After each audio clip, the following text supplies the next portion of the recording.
Hello, everyone, and welcome to Berkeley Lab's webinar on our new report, Distributional Equity Analysis for Energy Efficiency and Other Distributed Energy Resources. My name is Natalie Mims-Frick, and I'm going to kick off our webinar today. I'm joined on our webinar by Lisa Schwartz from Berkeley Lab as well, Brian Walker from the Building Technologies Office at the Department of Energy, Julie Michaels from E for the Future, and Tim Wolf from Synapse Energy Economics.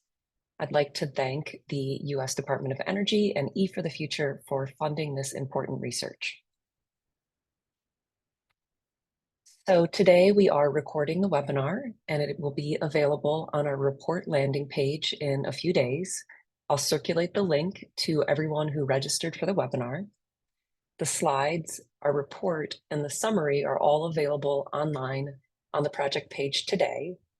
And if I can, I'll put the chat into the link. You are all muted as attendees, but please feel free to use the Q&A box at any point in time in the presentation to send us questions. And we'll have about 10 minutes at the end of the presentations for live Q&A. So our agenda for today, we will start with welcomes from our two funding entities, the Building Technologies Office from the U.S. Department of Energy and Julie Michaels from E for the Future. And then we'll turn it over to Tim Wolf, and he's going to start off with some background on distributional equity analysis and cost-benefit analysis. And then we'll walk through the 7 different steps of our distributional equity analysis framework, and we'll leave some time at the end for Q&A. So next up is Brian Walker he's an Emerging Technologies Program Manager at Building Technologies Office. So I will give it over to you, Brian. Well, thanks very much, Natalie. I appreciate the chance to join this webinar and really excited to be able to be part of this panel as you're introducing this work to this community.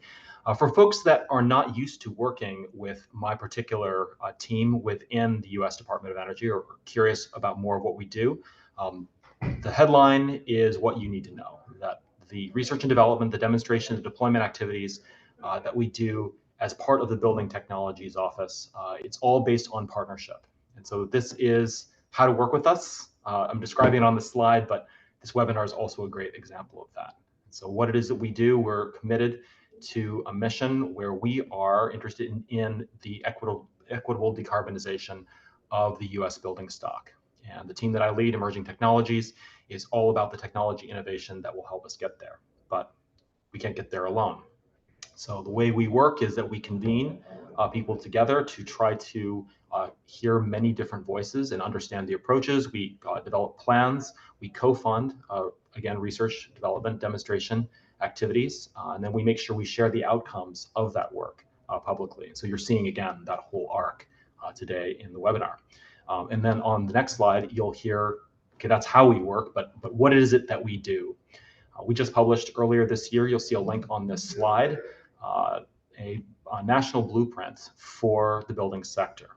And this is a whole of government approach across all of our federal agencies that are involved with mitigating climate change in the building stock.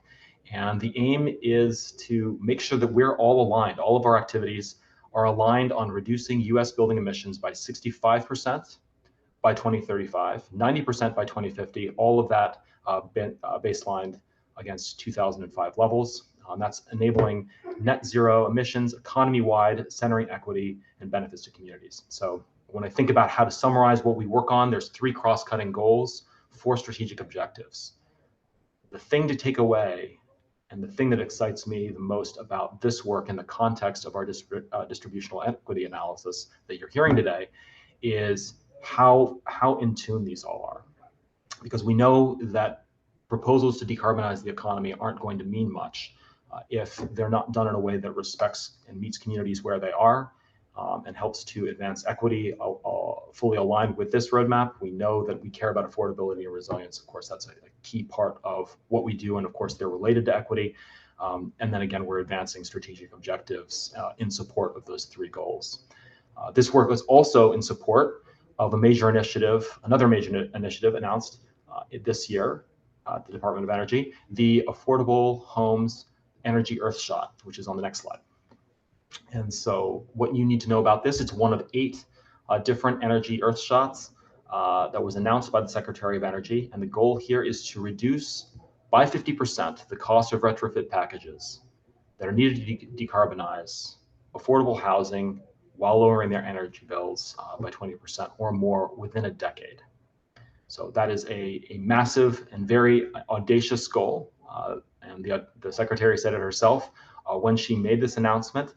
What do you need to know again, and how does this relate to the analysis you're hearing about today? Well, on the next slide, you'll see that we're really targeting those 50 million homes that make up the US affordable housing stock. We're focusing on multifamily and manufactured homes. We're creating scalable solutions to minimize disruptions and targeting design barriers. But again, focusing on this analysis, what excited me the most when Natalie came to talk to me about this work, this proposal, was that it really brings together a clear need, clear technical assistance, and a clear customer for that work, but also the fact that this is a space where a lot of folks have been highlighting a challenge or a real unmet need as far as making sure we're meeting both our climate goals and also our equity goals, but not necessarily a strong or robust, well quantified, well designed approach for how to conduct that kind of analysis, or at least to the extent that that existed, it wasn't necessarily as systematic as it might have been.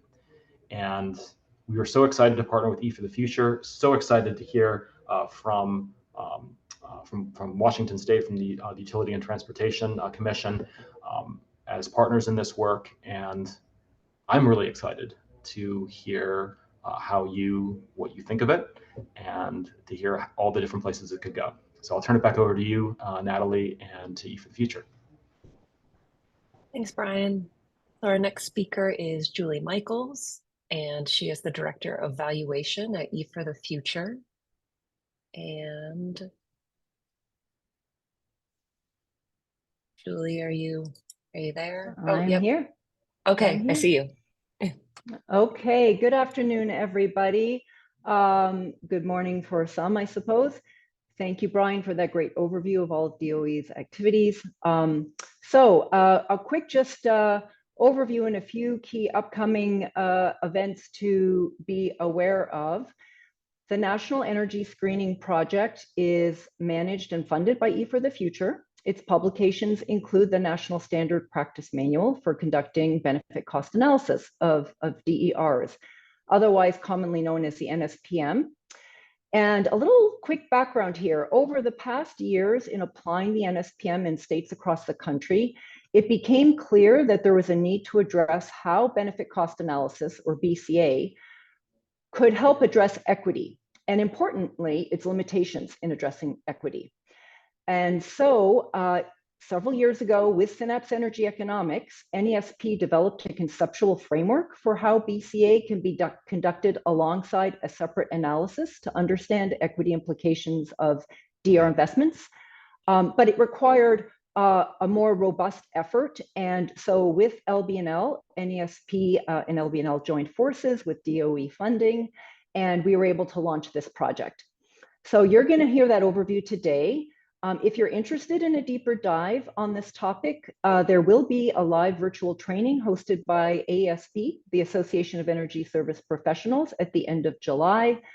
You will get this slide deck, and I think you'll be able to link directly to that registration website on the slide. And also, we're really excited that we're actually applying this DEA guide that you're learning about today in the state of Illinois. We'll be doing 2 case studies there. We have launched this effort. But it's going to take some time. It's really just gathering.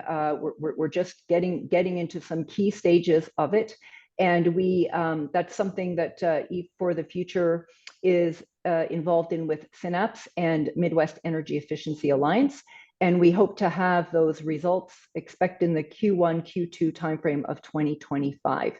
So look out for those publications and final reports. And with that, I'll turn it back to you, Natalie.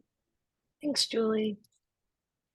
So next up is Tim Wolf, Senior Vice President of Consulting at Synapse Energy Economics, and he is going to tell us all about our distributional equity analysis. So take it away, Tim. Okay, thank you, Natalie and Brian and Julie. As you've heard, we're going to be talking about this new guide that just came out. You may not know that it was overseen by an advisory committee made up of several dozen, I think, experts in energy equity and energy planning. It had a lot of stakeholder input, which I think really helped make it a whole lot more robust. And here's the link you can use to get additional information if you want. And you can also download this slide deck. Next slide. So a little background. As you know, there is an increasing interest in both equity and benefit cost analysis of DERs. But what is not well known is that benefit cost analysis is just not designed to really address the distribution of costs and benefits between different customer types. It's just not set up for it, because benefit cost analysis looks at the costs and the benefits on all customers on average. And that's not good enough to talk about the equity issues. So the DEA guide that we'll be talking about today, it provides an analytical framework that can be used in combination with benefit cost analysis to answer one key question. And the question is, what are the distributional equity impacts of utility resource investments in the context of cost effectiveness evaluations?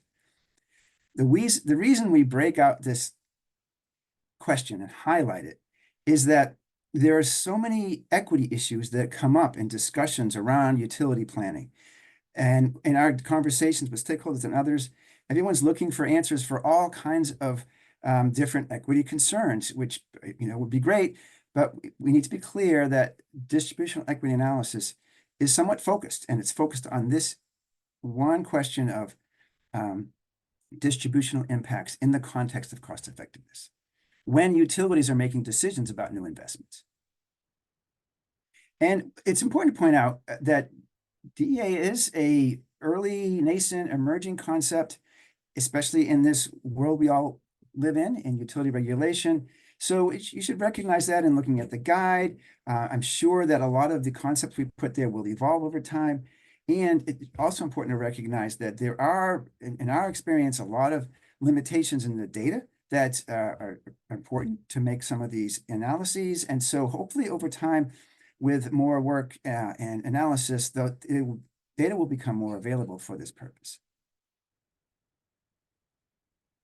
So starting at the high level, we use the term system-wide equity to refer to equity that can be relevant to any part of a utility system or any part of utility planning. And there's a lot of ways to categorize these, but these 4 different dimensions are used often in the equity literature.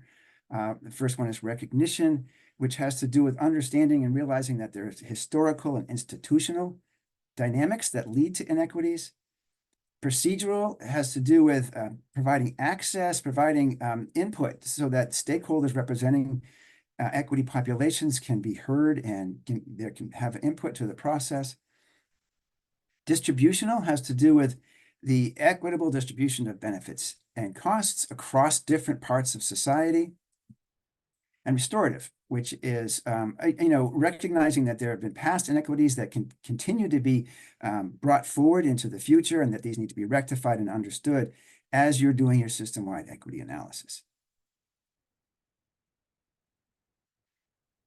So here is just a way to indicate how DEA fits in with the whole system-wide approach.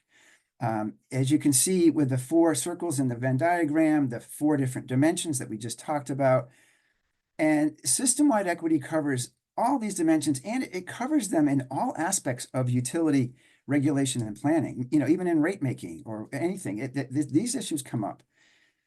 Distributional equity analysis, however, is really one subset of the distributional equity issues, and it's combined with BCAs to answer this one question that we've highlighted here. What are the distributional equity impacts of resource investments when looking at utility cost effectiveness? So a couple of key points.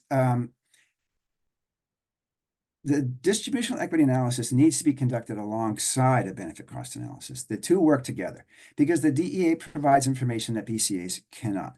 it's not really possible to just take an equity value in terms of X amount of dollars and just put it into your BCA, add it to your benefit cost ratio, and come up with a result. The equity is way too nuanced. There's way too many dimensions to even come close to that. However, the DEA does use many of the same inputs, the same methods, and the same assumptions as BCA. But the two key differences, and we'll come back to these over and over again in this conversation, two key differences are the priority populations, where you separate out certain customers relative to other customers, and secondly, the additional metrics. Those are the key differences, and again, we'll talk more about both of those. So together, the two analyses can help inform decisions about whether and to what extent utilities should invest in DERs. And the key thing here is that unlike some BCAs that have been done in the past, there's a specific, explicit attempt to address articulated energy and equity goals.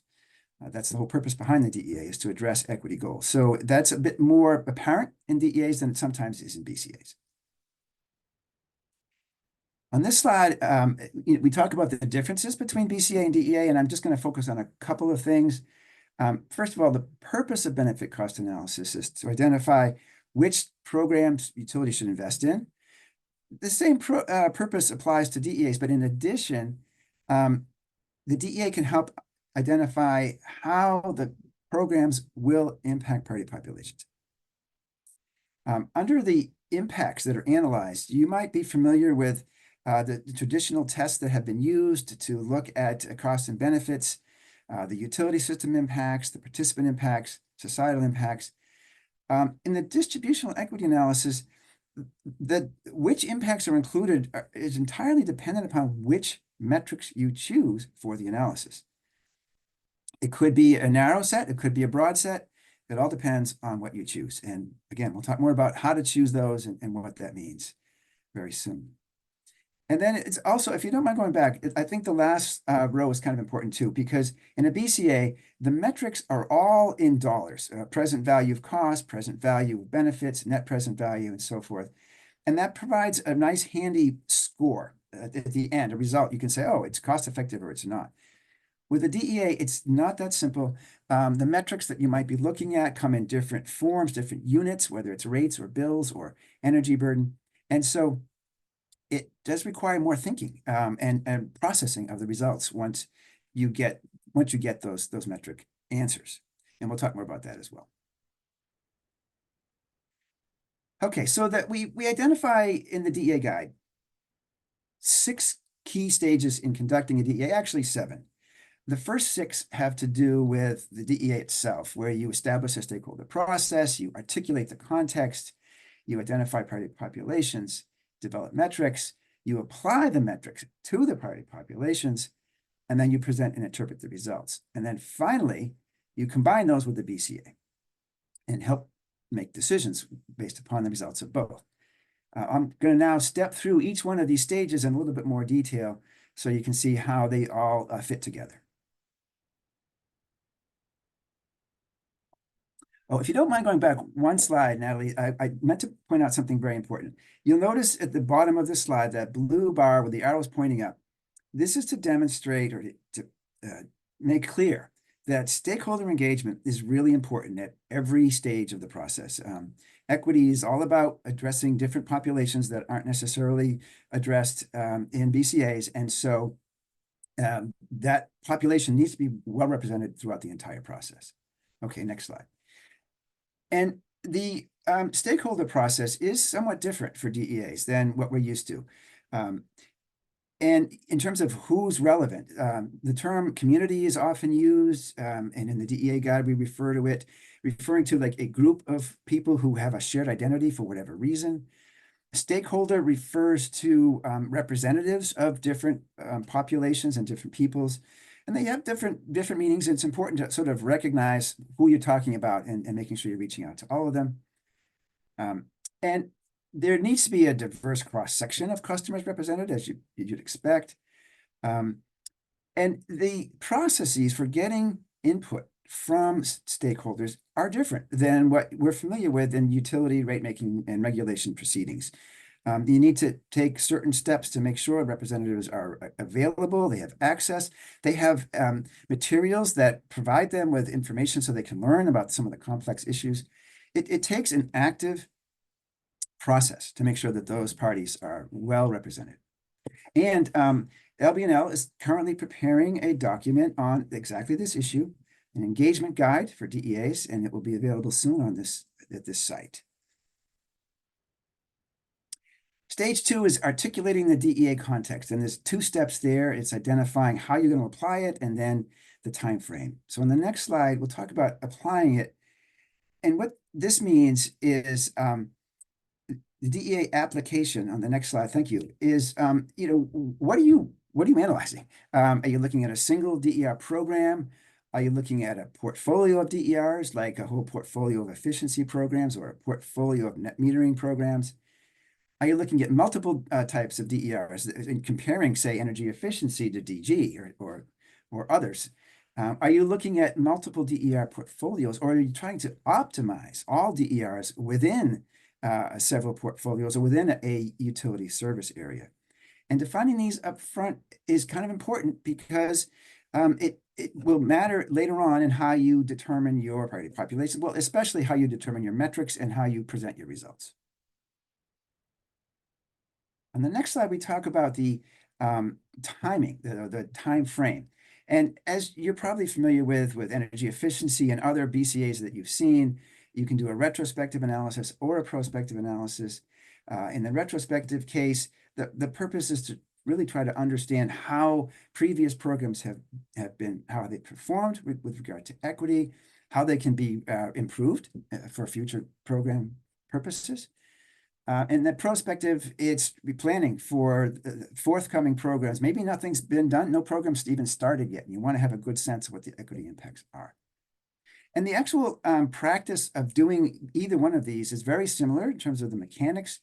One key thing, though, that is different is with a retrospective analysis, you tend to have actual data, actual experience with who's participated, how they've been served, what the savings were, and so forth. Whereas with a prospective, often you don't have that. You have to make estimates, and it's done all the time, of course, but with a new area like this, it just means that you have to make more assumptions, and that creates more uncertainty. Priority populations. Yeah, so there's several steps here. On the next slide, I'm going to cover some key concepts here. So first of all, in the DEA guide, we use this term, priority populations, as like an umbrella term to cover any customer or any group of customers that should be evaluated separately. That's the whole point. You're evaluating them separately from the other customers. And in the literature, you've probably seen these. There's many terms that are used to describe these kind of customers, disadvantaged, overburdened, and so forth. And again, we're using priority populations to kind of encompass all of those. But the key thing is that the priority populations, the definition might be different in different jurisdictions or even different utilities, depending. They should be defined and identified based upon the equity policy goals in each jurisdiction with stakeholder input. And you might find that in one jurisdiction, you have a broader or a narrower set of priority population, depending upon your goals and also what's happening and what kind of equity implications exist in those different jurisdictions. Now, to come up with your priority population, there's a whole handful of indicators. And here we list just several of the categories of indicators. For example, income is obvious one, but population health, or environmental commissions, access to services, existing inequities. There's a long list. And within each of these categories, there's then a list of additional indicators. So the challenge can be, sort of boiling these down into something that's useful and meaningful and will serve your purposes. On the next slide, I talk about one of these challenges, that there is a potential trade-off in how broadly you define your priority population. It's very tempting to include as many customers as you can because there are so many equity issues.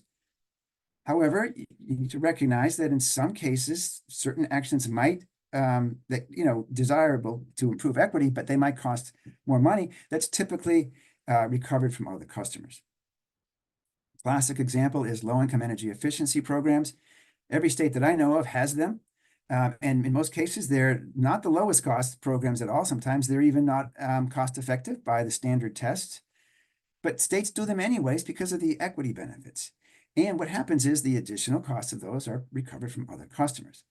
So the same thing could happen here, but it could be multiplied because of the different equity issues that are being addressed and the number of programs that are being looked at.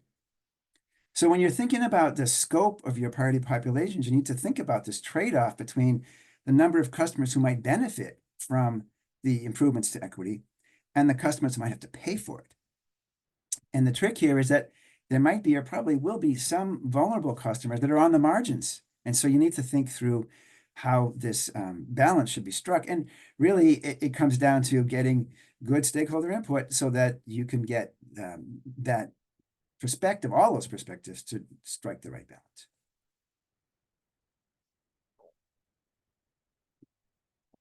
Developing the EA metrics, a key step here, and I'm going to talk about two steps. One is system-wide metrics, and the other is boiling those down to DEA metrics. So metrics are essential because they determine which aspects of equity will be evaluated.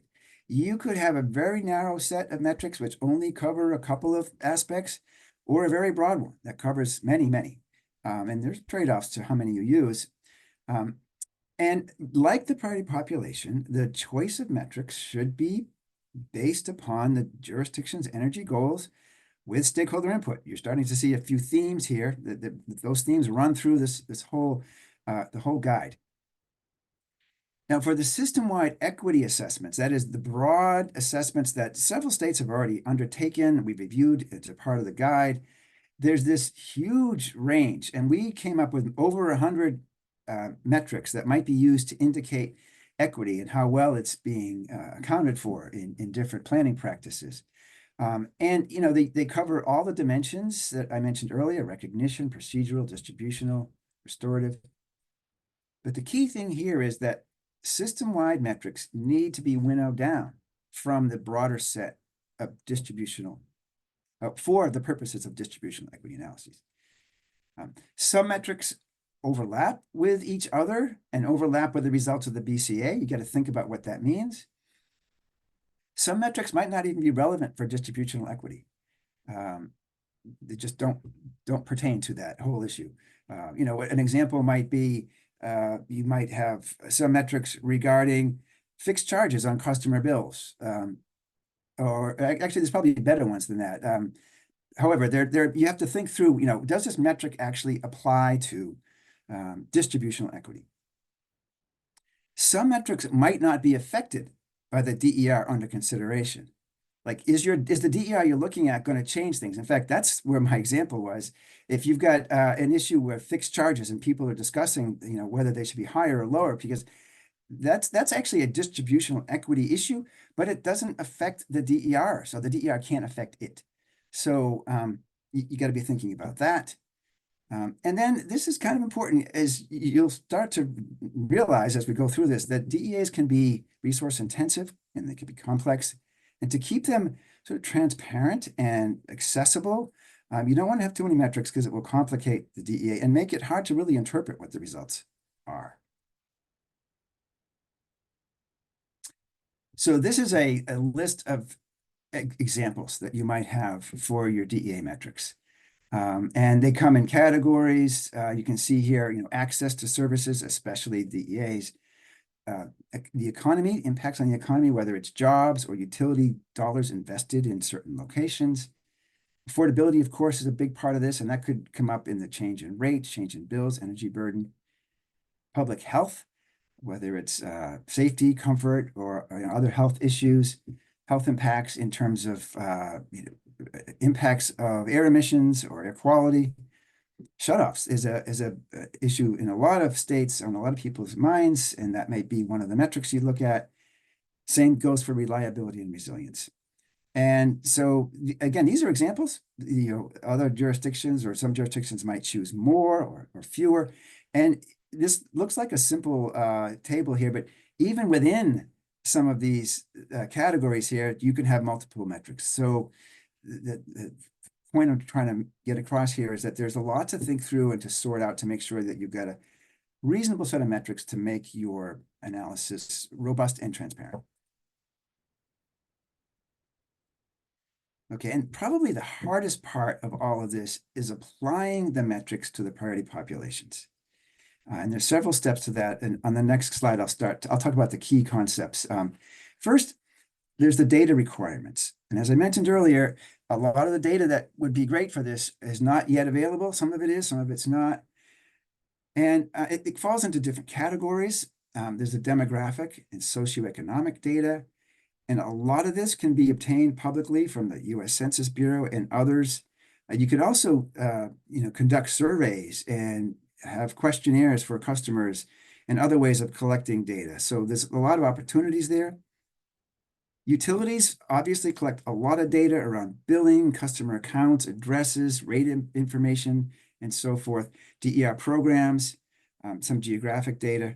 And so utilities can sometimes provide some of this. However, as you probably all know, there are really important, very real, significant data privacy and security challenges with that. So that creates some limits to be thinking about.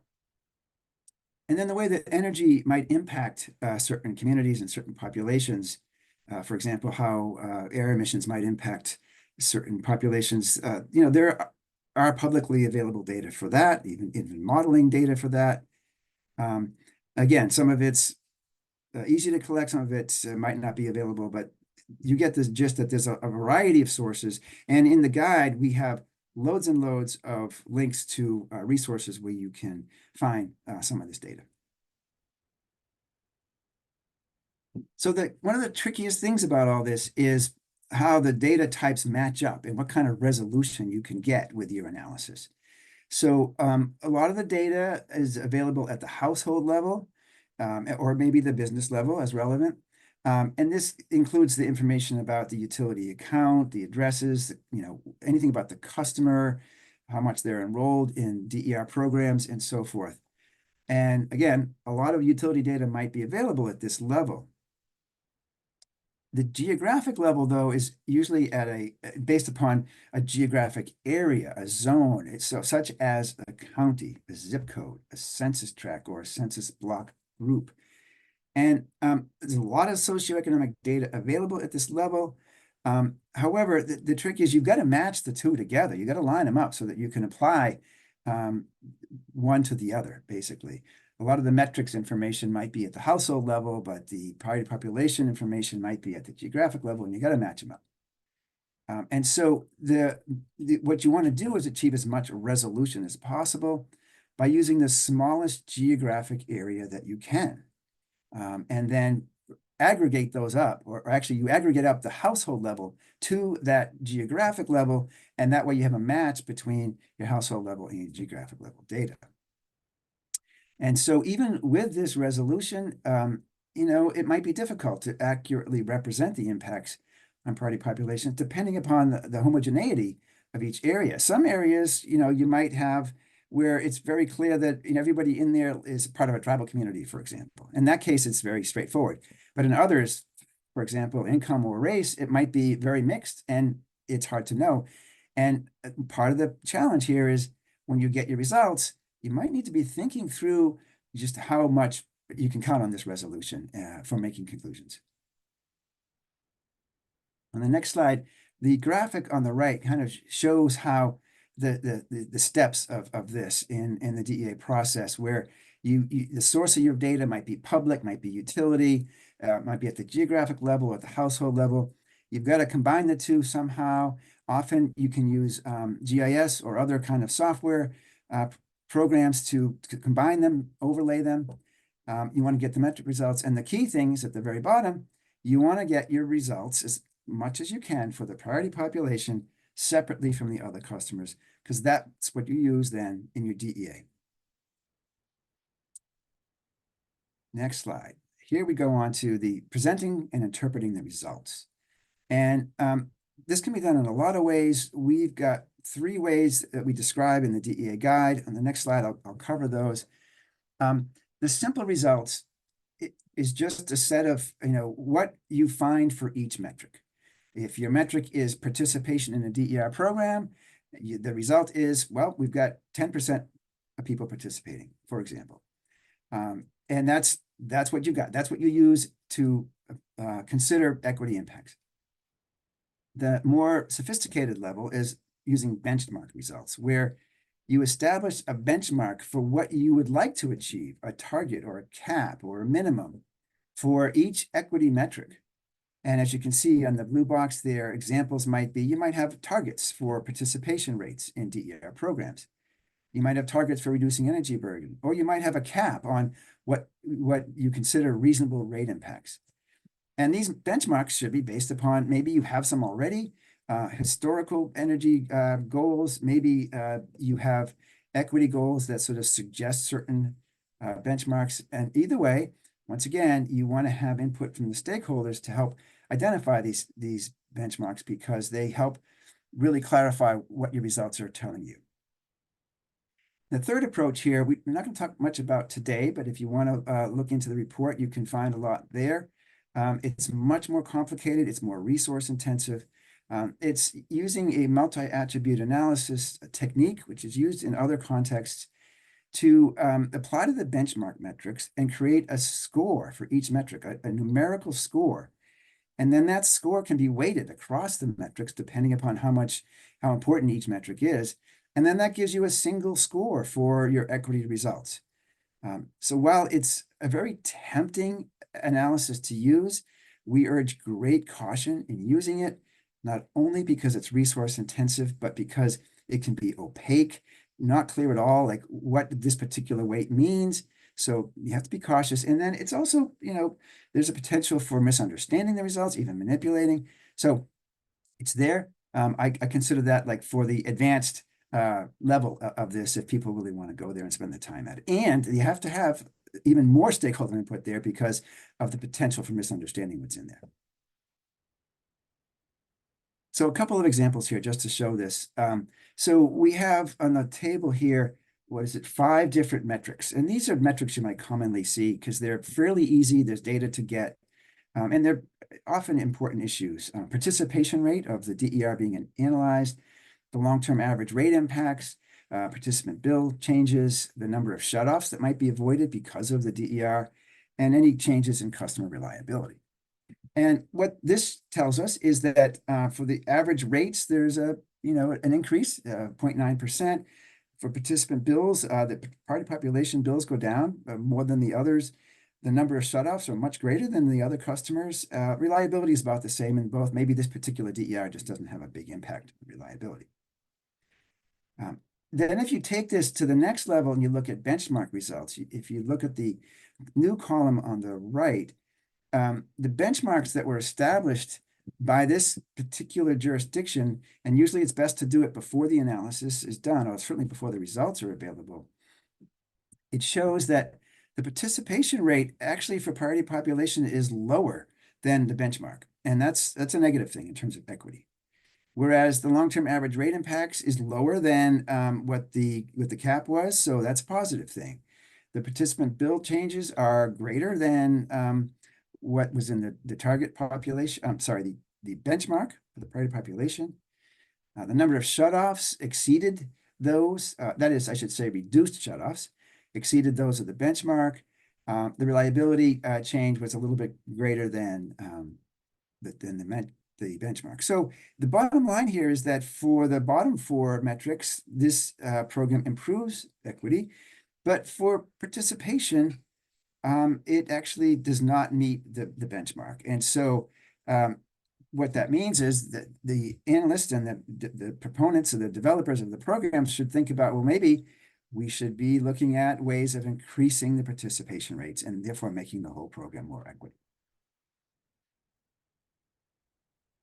Okay, so we're close to the end here with the whole process. Now we've got the DEA results and we kind of understand how the different metrics are affected. The last step is making the decisions based upon this plus the DEA. So in the next slide, you can see here how we lay this out. If you look at the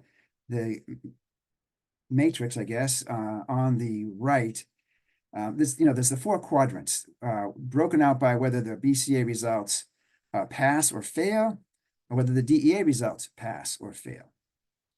And in a couple of quadrants, the sort of decisions to be made are fairly straightforward. On the top right, you have a situation where the DER program or whatever you're analyzing passes the BCA and demonstrates that equity is improved. So in that case, it looks like the DER should be improved, all else being equal. On the bottom left, you have the opposite outcome where the DER that's being analyzed fails the BCA and fails the equity analysis. So in that case, either reject it or maybe modifying it. Maybe there's ways to modify it so that you get into one of the other quadrants and therefore making it more viable. Now, the key to this is those yellow quadrants where in one case, you've got a better a BCA that passes, but a DEA that doesn't. And here, judgment is required. And we didn't like in writing this guide, the term judgment, because it sort of looks like you're making guesses. But the point here is we need stakeholder input. You need to think through what to do in this situation. There might be situations, and the energy efficiency low-income programs is one example, where it fails a BCA, but it really does great in terms of equity. And so you let it pass. There might be other situations where you have the reverse. And unfortunately, I predict that most of the results that we come across are going to be in one of the yellow zones, and you'll have to give some thought to what to do in those cases. And once again, you'll need to be use stakeholder input, be as transparent as possible. Oh, and we talk in the guide, the DEA guide, about pass-fail criteria for the DEA. What that means is in the BCA, I'm sure you're all familiar with the fact that net benefits and benefit cost ratios are used as pass-fail criteria. Sometimes, they're used hard and fast. Sometimes they're not. Other considerations, qualitative considerations should play a role, but they're nonetheless really important guides for what kind of decisions you make with the results. The DEA is the same kind of thing, except that it's not as clear. You don't have this simple monetary metrics that you can use. And so, what the guide describes is using the benchmarks or any other sort of similar kind of goals to establish upfront pass-fail criteria for the DEAs. And that way you have more to go on when you get into these discussions in the yellow zones here about what to do with the results in combination with the BCA.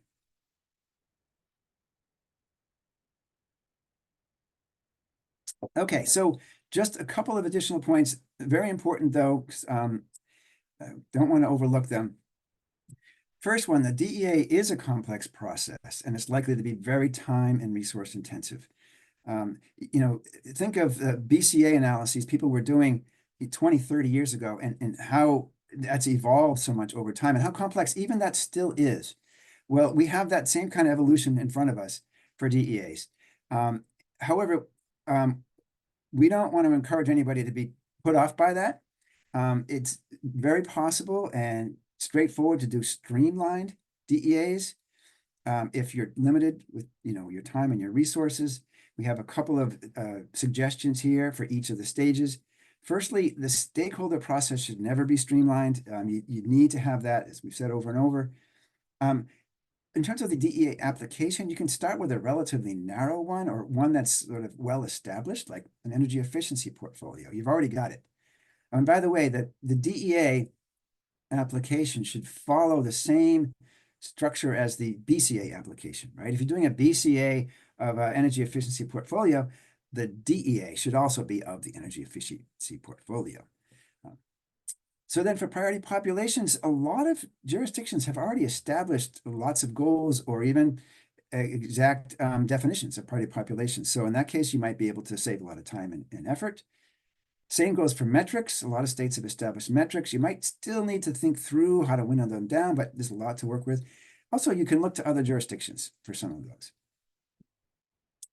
And then there are a lot of mapping and modeling tools that are available for this purpose. Some states already have them.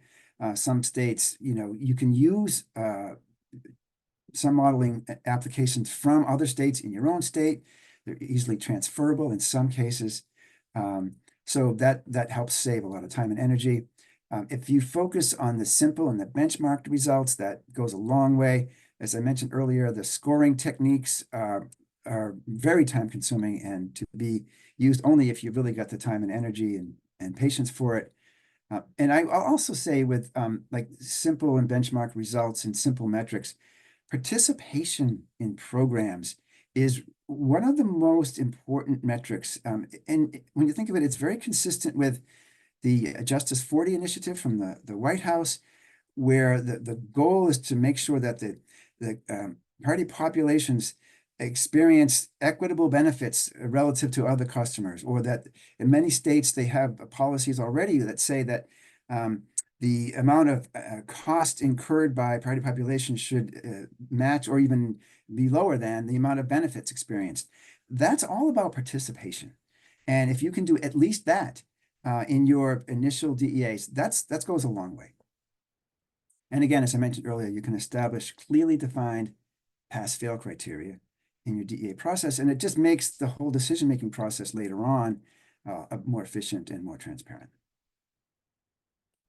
And the final point is that while the guide that we've been talking about today focuses on DEA for distributed energy resources, the concepts and the principles can be applied to other utility investments. And I would say they should be applied to other utility investments. For example, when looking at the cost effectiveness of a new power plant or a new transmission line or grid mod investments. And when you think about it, like a lot of times DERs can address equity concerns, especially environmental equity concerns. Whereas it's the new power plants or maybe the new transmission lines that create a lot more equity concerns. So it would be, I think, unwise to focus all this attention on equity analyses for DERs and not shine a similar spotlight or even a bigger spotlight on some of the bigger sources of equity concerns.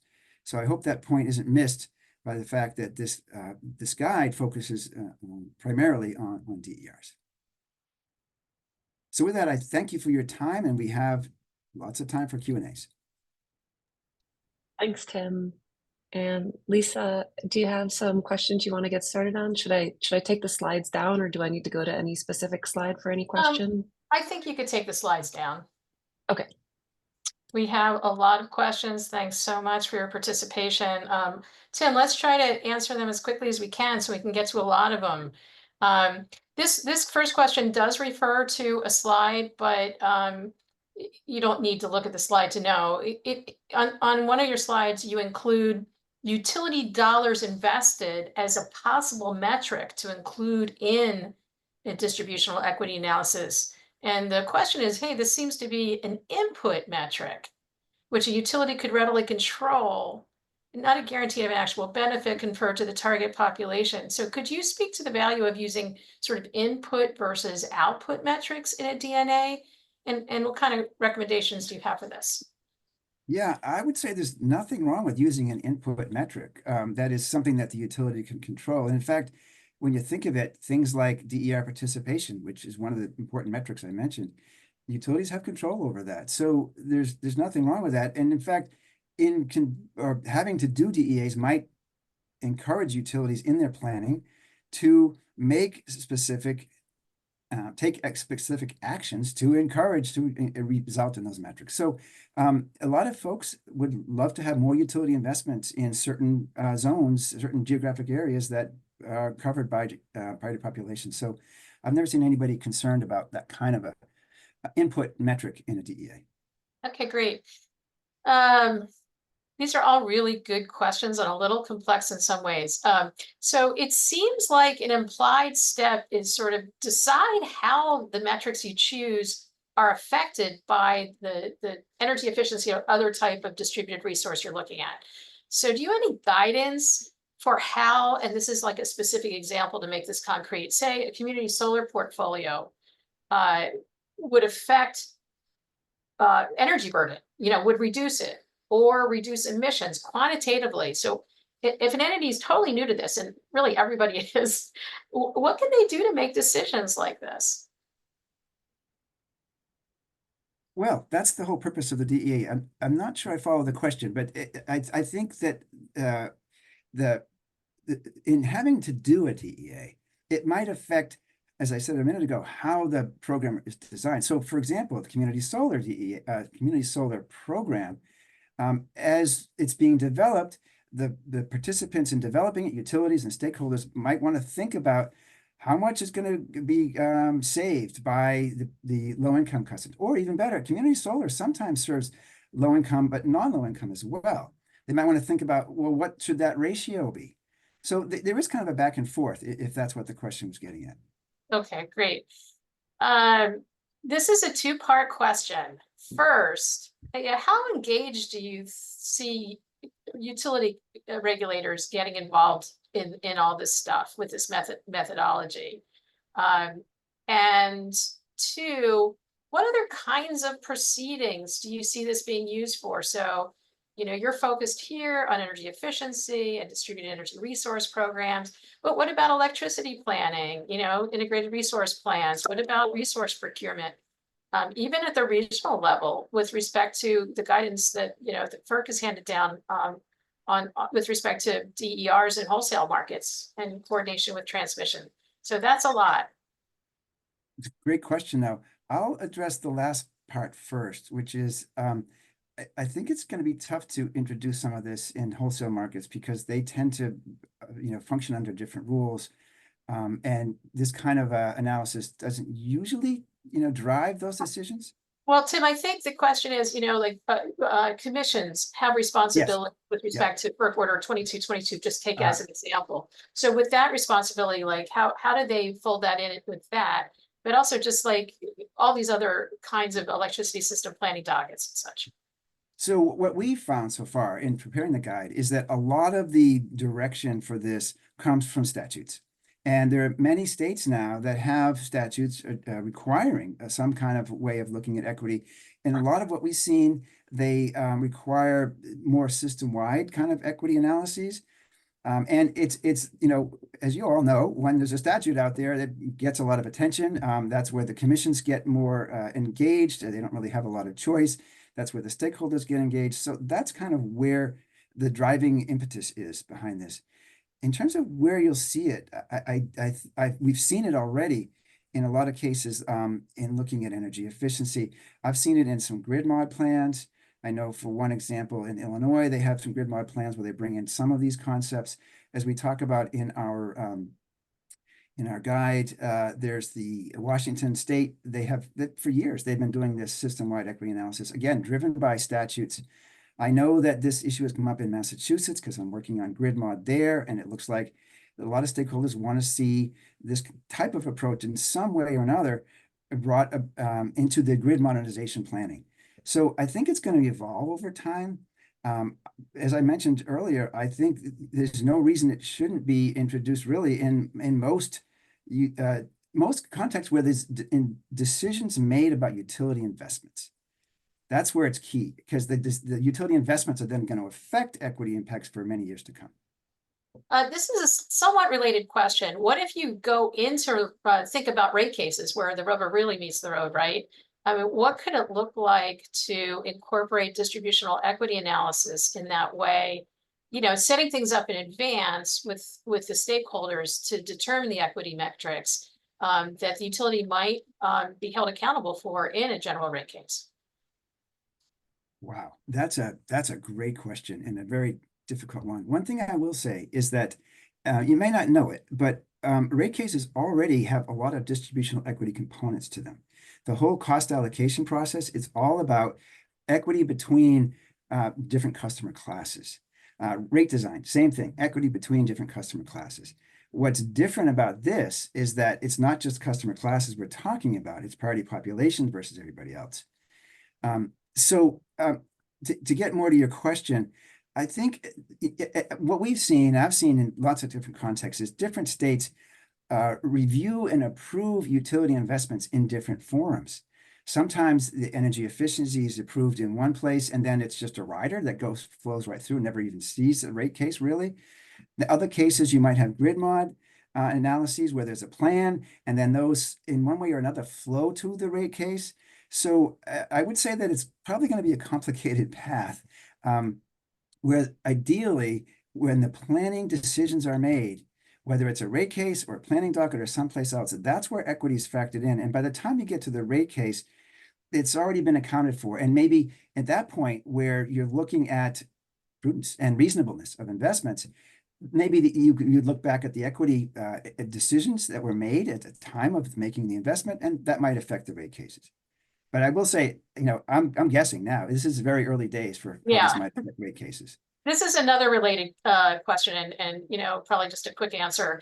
Which type of intervener do you envision might bring this tool, this distributional equity analysis tool, to decision makers? So you talked about, hey, some states are requiring it. In states that aren't requiring it, where you don't have that legislative mandate, do you envision the consumer advocate? Do you envision environmental justice groups? Like, who might bring this to the regulators' attention? Yeah, I think, this is really as much a political strategic question as anything else. But I have seen in some states that consumer advocates, your bread and butter consumer advocates, whether attorney general's offices or OPCs, are sort of as motivated about equity as anybody else, and they can bring this to the commissions. I've seen many environmental groups recognize that this is important. We're not going to get to decarbonization if we're going to be having all these inequitable outcomes. So I've seen many environmental groups proposing equity goals and achievements. So I think really most of the current interveners could pick this up and bring it to the commission. There's really no reason anybody couldn't. Okay, I really love this question. What do you think of the statement, along the lines of, hey, an integrated resource plan is not the right place for distributional equity analysis because it's about planning the whole system and it's very long term? It's a fair point, but long term or short term, in fact, it's almost more important if you're going to be putting in a power plant under integrated resource planning or a major transmission line. You want to get that equity issue sorted out as early as possible. And I know it's not straightforward, but I think many of you know that IRP, some utilities and jurisdictions just look at present value of revenue requirements, right, as the determining factor for what's the best resource scenario. But many jurisdictions look at multiple factors in doing their IRP and making the decision as to the preferred scenario. Equity should be one of those factors. And I know it's complicated, but that doesn't mean they shouldn't do it. Okay, this is a loaded question. It's fair warning. If a cost-effective energy efficiency or other distributed energy resource program, in other words, one that passes a traditional benefit cost analysis test, is turned down based on equity grounds, to what extent is the utility at risk of being found to have impacted imprudently?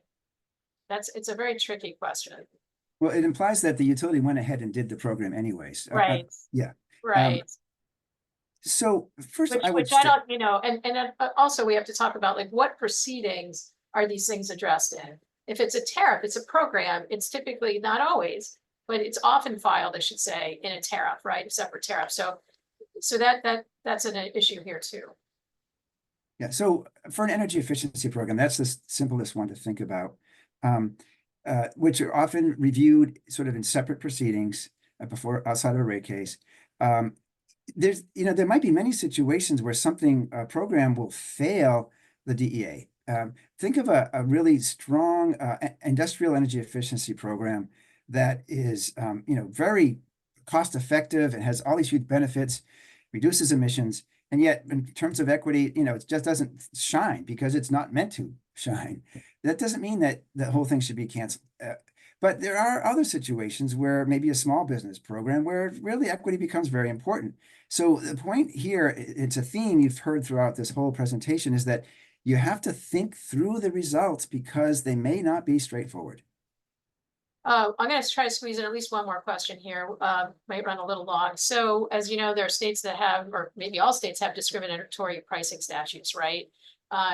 And so, it's posited in this question that some decision makers sometimes use these laws to keep special consideration for certain types of customers, like low-income customers at bay.